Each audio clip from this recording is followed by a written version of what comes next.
नगरपंचायतीत जेवढ्या जागा मिळाल्या होत्या त्यापेक्षाही जवळजवळ 65 जागा जास्ती भारतीय जनता पक्षाला या ठिकाणी मिळाल्या आहेत. काँग्रेस, एनसीपी आणि शिवसेना या तिघांनी साम दाम दंड भेद असं सगळं वापर त्या ठिकाणी केलाय. प्रचंड सत्तेचा गैरवापर केल्यानंतर देखील त्यांना यश मिळू शकलं नाही. जनतेचा आशीर्वाद आणि जनतेचा विश्वास भारतीय जनता पार्टीवर, माननीय मोदीजींवर कायम आहे.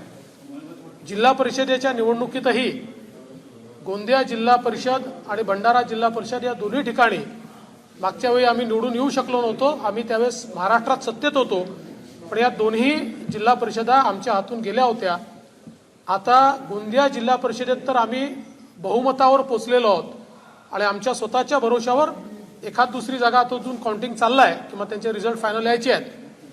पण मला असं वाटतं की त्यामुळे तिथे अतिशय स्पष्ट बहुमत हे भारतीय जनता पक्षाला मिळतं आहे. भंडाऱ्यामध्ये कोणालाच बहुमत मिळालेलं नाही, तरी आम्हाला अपेक्षित जागांपेक्षा काही जागा कमी आल्या आहेत, पण तिथे कोणालाच बहुमत मिळालेलं नाही. त्यामुळे मला असं वाटतं की एकूणच जर आपण बघितलं तर या सगळ्या निवडणुकांमध्ये भारतीय जनता पक्षाला लोकांनी पुन्हा एकदा पसंती दिली आहे आणि महाराष्ट्रात निर्विवाद बीजेपी हाच पहिल्या क्रमांकाचा पक्ष आहे. आणि दुर्दैवाने ज्या पक्षाचे मुख्यमंत्री आहेत तो पक्ष 4थ्या क्रमांकावर गेलाय, हे देखील या ठिकाणी नमूद करण्याची आवश्यकता आहे.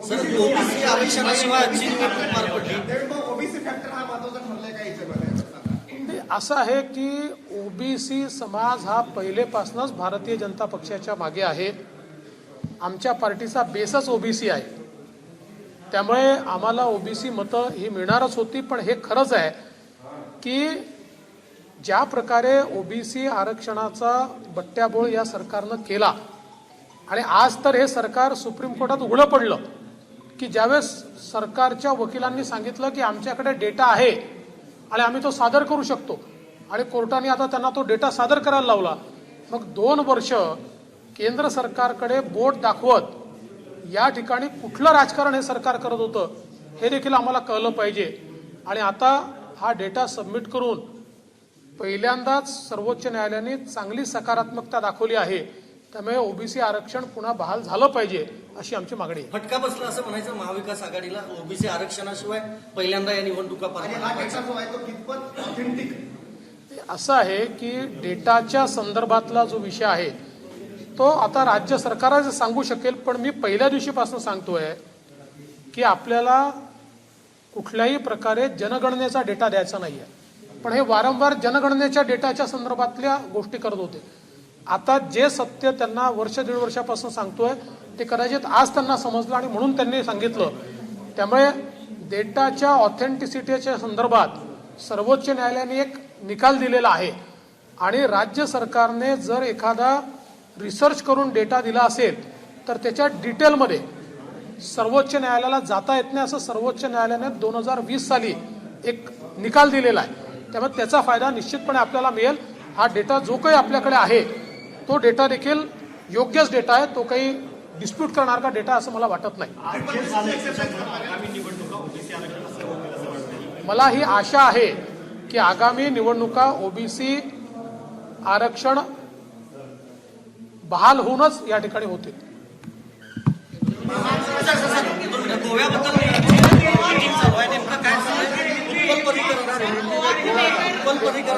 गोव्याच्या संदर्भात मी अजून काहीही या ठिकाणी सांगू शकत नाही. या संदर्भातली बैठक आमची एक पार पडली आहे, दुसरी व्हायची आहे आणि या संदर्भात अधिकृत घोषणा करण्याचा अधिकार माझा नाही. त्यामुळे मी या संदर्भात काही सांगणार नाही. सर, 12 आमदारांच्या निलंबनाबद्दल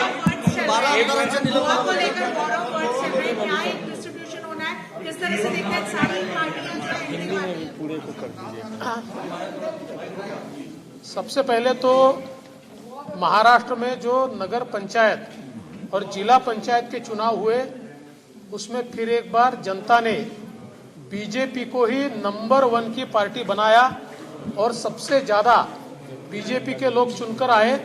और 2017 में जब हमारी सरकार थी उस समय से भी हमारे 65 लोग ये ज्यादा चुनकर आए. तो इसका सीधा मतलब है महाराष्ट्र की जनता का विश्वास भारतीय जनता पार्टी पर है, हमारे प्रधानमंत्री नरेंद्र मोदी जी पर है और वो विश्वास लगातार बढ़ता जा रहा है। और ये जो 3 पार्टियां साथ में आकर सरकार चला रही है, इनकी सरकार की विफलता ये लोगों के बिल्कुल ध्यान में आई है। लोग प्रताड़ित है और इसलिए इनके खिलाफ लोग वोटिंग कर रहे हैं। मैं महाराष्ट्र की जनता का बहुत बहुत आभार व्यक्त करता हूं और हमारे अध्यक्ष चंद्रकांत दादा पाटिल जी, इनके नेतृत्व में भारतीय जनता पार्टी की टीम ने जो महाराष्ट्र में काम किया है उसके लिए मैं उनका अभिनंदन सर, करता 12 हूं। आमदारांच्या निलंबनाचा निकाल कोर्टानं राखून ठेवला, काय देखिए, तुमची अपेक्षा आहे? गोवा के बारे में अभी अधिकृत कोई घोषणा नहीं की जा सकती है। इसके संदर्भ में बैठक चल रही है, एक बैठक हुई है, दूसरी होने वाली है। उसके बाद जो इसमें प्राधिकृत है वही अधिकृत घोषणा करेंगे, मैं नहीं करूँगा। 12 आमदारांच्या निलंबनाचा जो निर्णय आहे तो सुप्रीम कोर्टानं राखून ठेवलेला आहे सर, काय? देखिए, जो 12 MLAs का निर्णय सुप्रीम कोर्ट ने अभी रिजर्व किया है, जिस प्रकार से सुप्रीम कोर्ट में इसकी कार्रवाई चल रही थी उसके आधार पर मुझे बहुत ज़्यादा अपेक्षा है कि सुप्रीम कोर्ट हमारे 12 MLAs को रिस्टोर करने के ही आदेश देंगे।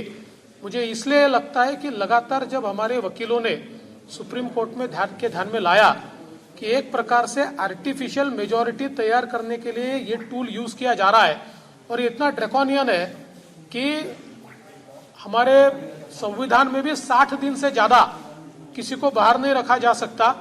इतना ही नहीं तो लोकसभा में भी 1 सेशन से ज्यादा किसी को बाहर नहीं रखा जा सकता और इनको 1 साल के लिए बाहर रखा गया है। डिसप्रपोर्शनेट इनको एक प्रकार से ये पनिशमेंट दी गई है। मुझे लगता है कि जो बात हमने कही है वो सुप्रीम कोर्ट मानेगा और मैं अपेक्षा करता हूं कि निश्चित रूप से हमारे साइड में ये आएगा। सर, ओबीसी का डेटा सबमिट करने के लिए महाराष्ट्र गवर्नमेंट को सुप्रीम कोर्ट ने आज डायरेक्शन दिए, आप किस तरह से? देखिए, मैं इसको एक बहुत ही सकारात्मक पहल मानता हूं, लेकिन मेरा सवाल इतना ही है कि महाराष्ट्र की सरकार ने आज सुप्रीम कोर्ट में ये कहा कि हम डेटा सबमिट कर सकते हैं। तो मेरा सवाल ये है, 2 साल से सुप्रीम कोर्ट डेटा कह रहा था तो आप केंद्र सरकार की ओर उंगली उठा रहे थे और आज अचानक आप कहते हो कि हमारे पास डेटा है और हम वो सबमिट कर सकते हैं। तो आज तक आपने हमारे ओबीसी समाज के साथ छलावा क्यों किया? बिना ओबीसी के इतने चुनाव क्यों लिए? इसका जवाब महाविकास आघाड़ी को देना पड़ेगा।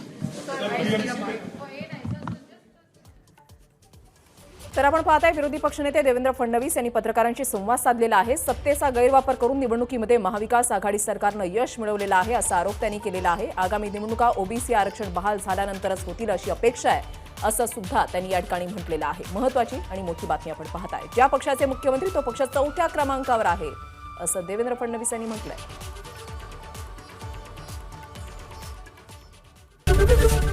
एबीपी माझा, उघडा डोळे बघा नीट।